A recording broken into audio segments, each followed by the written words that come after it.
Bem-vindo a mais um vídeo, meu nome é Caio. Nesse vídeo aqui eu vou te passar algumas dicas rápidas aí para edição e fotomanipulação, tá? Voltado para fazer encaixes aí dentro de fotomanipulação. Então aqui é o seguinte, sem musiquinha de índio, sem enrolação, bora lá. Primeira dica que eu quero te passar, em relação à altura de linha do horizonte, tá? O que é muito importante a gente observar na hora de fazer uma manipulação. Tem essa manipulação aqui já finalizada, só abrir o PSD aqui, vou trazer algumas etapas do processo. É o seguinte, quando a gente vai encaixar a nossa modelo aqui no fundo, a gente tem que levar em consideração a linha do horizonte da foto original e a linha do horizonte do ambiente que a gente vai fazer aqui a manipulação. Nesse caso, nessa modelo aqui, observando aqui por alto aqui onde estaria essa linha do horizonte, eu consigo identificar que ela vai estar mais ou menos aqui, tá? Nessa região. Por que ela vai estar mais ou menos nessa região? Aqui vai ser uma altura próxima de onde o fotógrafo tirou a foto. E como que eu sei identificar isso? Pela altura. Se aqui tivesse um mar ou montanhas, alguma coisa assim, ficaria mais fácil, tá? Mas no caso dessa imagem aqui, vou até mostrar uma outra de exemplo logo a seguir. Eu consigo identificar pela altura aqui, mais ou menos a distância que está do chão e onde, aqui na perspectiva, aqui na posição do modelo, onde eu começo a ter variações, ó, de formas que vão mais para cima, assim, e variações de formas que ficam aqui com angulação mais baixa. Isso aqui vai ficar mais claro na hora que eu mostrar a próxima. Então aqui na região aqui da cintura dela aqui, eu tenho um plano aqui onde é totalmente frontal, e a hora que chega aqui eu tenho um plano visto um pouco mais de baixo para cima e aqui mais de cima para baixo. Você vê por essa distância, que essa angulação do chão. Por exemplo, vou mostrar em uma foto onde é bem mais fácil você visualizar isso aqui. Vamos lá. Ó, essa foto aqui, por exemplo. Aqui é essa coisa mais fácil que existe, você identificar a linha do horizonte. Onde ela tá? Exatamente na linha do mar, tá? Então, se ela tá exatamente na linha do mar, observa aqui pelas angulações, observa aqui nessas linhas da pedra, ó, elas vão guiando para aquela região e aqui você vai ter uma visão mais de baixo para cima. Aqui totalmente frontal, tá? Uma visão aqui totalmente frontal dessas linhas. Tá vendo aqui que tá bem mais retinho? Então com o olho mais treinado e com observação com o tempo você vai pegando isso aí. E aqui com linhas que indicam mais ali para aquela região. Eu posso deixar uma aula aí na descrição de formas de você identificar melhor essa questão dessa linha do horizonte. Então voltando aqui na prática, o que a gente tem? Se, ó, eu fiz o recorte aqui do modelo. Se na minha fotomanipulação eu jogo essa linha do horizonte aqui muito embaixo, aqui ainda passa mais ou menos, que dá para entender que como se esse ambiente aqui, se aqui fosse num degrau mais alto, alguma coisa assim, ainda passa. Porém, se eu elevo um pouco isso aqui, ó, essa linha, esse aqui é um mar, ó. Se eu elevo um pouco essa região para uma área mais próxima da linha do horizonte correta da foto original, que seria na altura aqui da cintura dela, mais ou menos por aqui, observa como a imagem fica mais natural. Olha só, tá vendo? Onde tá ali a linha certa, aqui eu já coloquei iluminação, já coloquei tudo. Então observa aqui com a linha do horizonte nesse local e a linha do horizonte mais elevada, nessa região aqui, por exemplo, como já fica mais natural, tá?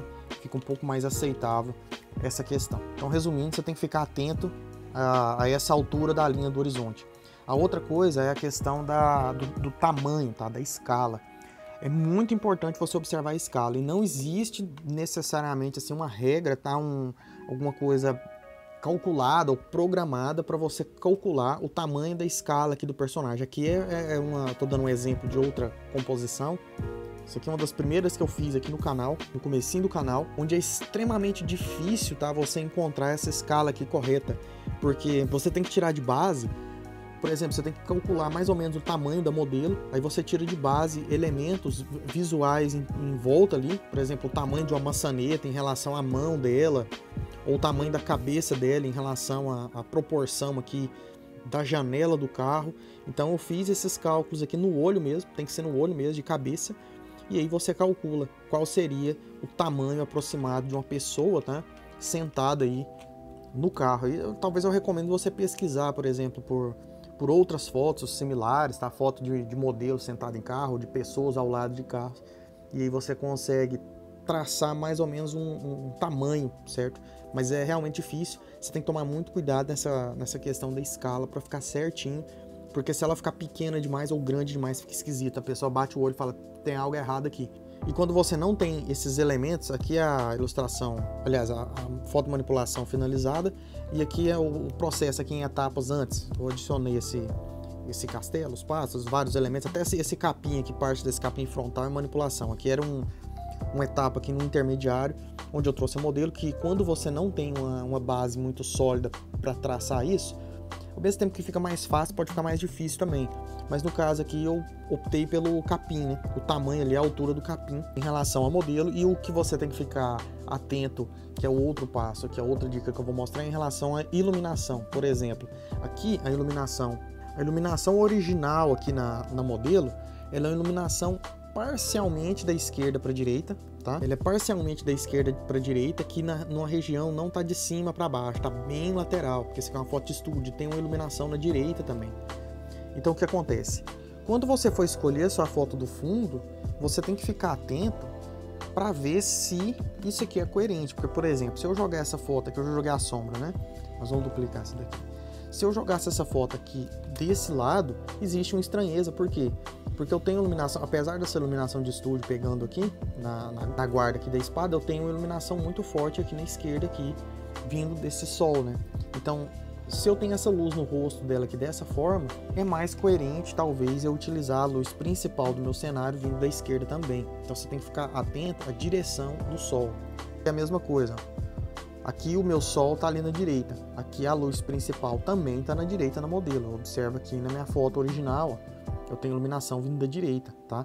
Então, se eu jogo esse fundo, se eu jogar a luz ao contrário, a luz do sol tá vindo aqui, tá batendo nessa parede aqui, criando essa luz, logicamente a luz na minha modelo também tem que vir nessa mesma região. Se eu jogo o contrário, fica estranho, tá? Então, tudo isso aí vai ajudar você na composição. E aí, posteriormente, você joga as sombras no mesmo sentido.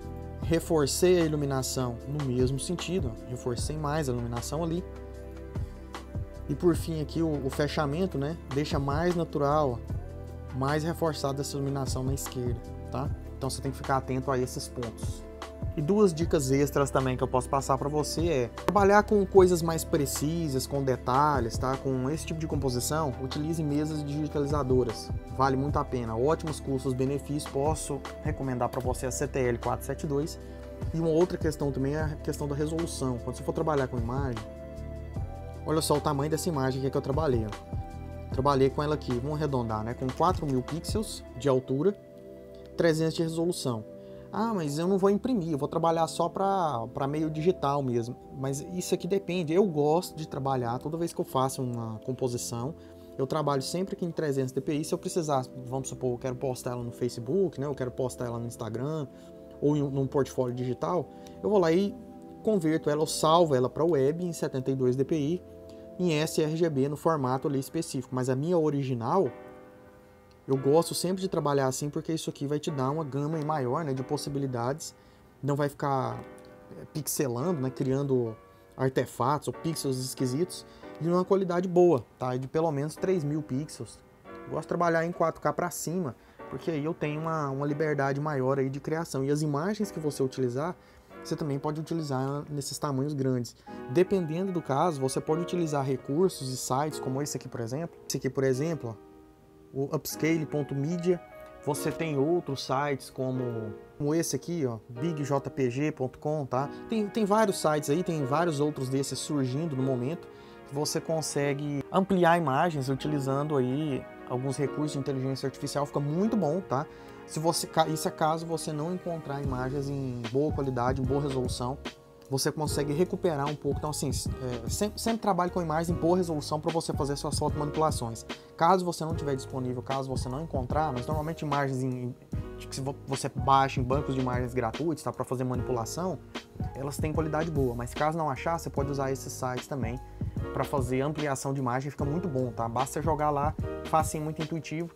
Ele vai ampliar a imagem para você, depois você baixa e aí você pode utilizar aí nos seus projetos. Então basicamente é isso, eu agradeço demais, espero que essas dicas mais rápidas aqui, práticas, tenham sido úteis. Valeu demais, brigadão, sucesso. Se tiver gostado, não esquece de deixar o joinha.